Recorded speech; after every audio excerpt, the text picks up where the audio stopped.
భారత్ పాకిస్తాన్ నడుమ ఉద్రిక్త పరిస్థితుల కారణంగా రాష్ట్రంలో తలపెట్టిన మిస్ వరల్డ్ పోటీలపై సందిగ్ధత నెలకొంది. ఈ నెల 10 నుంచి 31 వరకు హైదరాబాద్లో జరగాల్సిన మిస్ వరల్డ్ పోటీల షెడ్యూల్ను నిర్వాహకులు మార్చే యోచనలో ఉన్నట్టు తెలుస్తోంది. పోటీలో పాల్గొనే అందాల భామల భద్రత విషయంలో ఇబ్బందులు తలెత్తే ప్రమాదం ఉందన్న అనుమానాల నేపథ్యంలో పోటీల నిర్వహణపై తర్జనభర్జన పడుతున్నట్టు తెలుస్తోంది. ఇప్పటికే 70% మంది పోటీదారులు హైదరాబాద్కు చేరుకున్న నేపథ్యంలో పోటీలను కొనసాగించటమా లేక షెడ్యూల్ను మార్పు చేయటమా అనే అంశం మీద మిస్ వరల్డ్ సంస్థ ప్రతినిధులు మల్లగుల్లాలు పడుతున్నట్టు సమాచారం. హైదరాబాద్లో జరిగే 72వ మిస్ వరల్డ్ 2025 పోటీలకు నిర్వాహకులు సర్వం సిద్ధం చేశారు. 116 దేశాల భామలు పోటీలో పాల్గొంటారని రాష్ట్ర ప్రభుత్వం ప్రకటించింది. బుధవారం సాయంత్రానికి 88 దేశాల పోటీదారులు హైదరాబాద్ చేరుకున్నట్టు తెలిసింది. మరో 28 దేశాల వారు రావాల్సి ఉంది. పాకిస్తాన్ ఉగ్రవాదులను మట్టుబెట్టేందుకు భారత్ ఆపరేషన్ సింధూర్ను మొదలు పెట్టడంతో ఇరు దేశాల మధ్య యుద్ధ వాతావరణం ఏర్పడింది.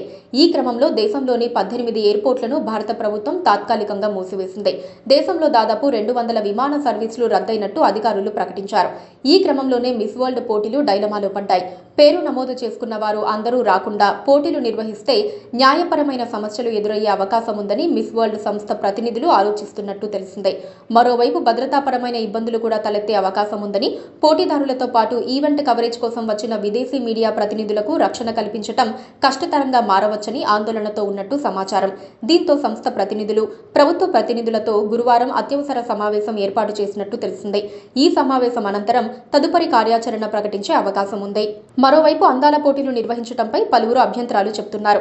పెట్టుబడిదారులకు ఆదాయం తెచ్చే అందాల పోటీలు నిర్వహించడం మానుకోవాలని సూచించారు. 26 అమాయక ప్రాణాలకు ప్రతీకారం పాకిస్తాన్ భూభాగంలోనే వాళ్లను కొట్టిన వైనం. సత్తా చాటిన భారత సైన్యం తలెత్తుకోలేక కుమిలి ఏడుస్తోన్న పొరుగు దేశం. తొడగొట్టడానికి కూడా ఓపిక లేని శత్రు సైన్యం ఇచ్చింది శాంపులే. అసలుది ఇంకా ఉందంటున్న నవభారతం. ఇక మాటలు లేవు, మాట్లాడుకోవటాలు లేవు, డైరెక్ట్ యాక్షనే. జై జవాన్, మేరా భారత్ మహాన్. Please subscribe to KTV Telugu. KTV Telugu.